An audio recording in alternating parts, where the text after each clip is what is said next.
Now, this is the typical position that you might see from the kings in the defense. Now, most people here will play c4, which is all right. It's not the best move. It would be better to play e4 for a specific reason.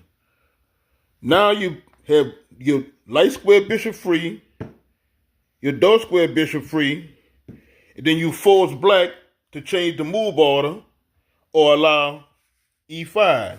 So now black has to play d6 in advance. Now you could, if you want to, force the issue and play e5 anyway. That forces an exchange in the center. Then black either has to keep the queens on the board or take the queens off the board with a move like this. And once black does that, then he allows knight takes e5. And then their position gets kind of squeezed. Even if they play bishop g5, you come back and you play bishop to e3, d3. And even if they can't make an exchange here because it wouldn't make sense. So they made castle since your king is in the center.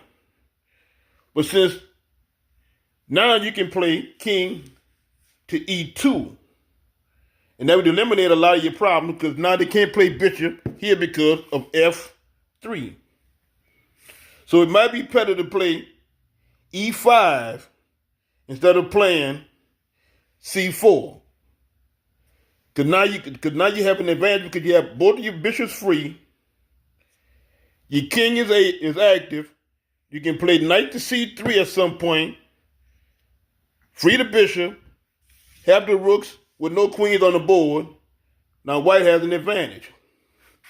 So you might want to look at playing e4 instead of c4 because it forces black to have to change the move order and change the game completely. Now, if you want a longer, more in-depth lesson, what I suggest is subscribe so we can get a longer lesson and more in-depth play on how to play the kings in the defense against the kings in the defense. Because you don't really have to castle. If the queen is off the board, there's no need for a castle because now white has the advantage because black is not developed.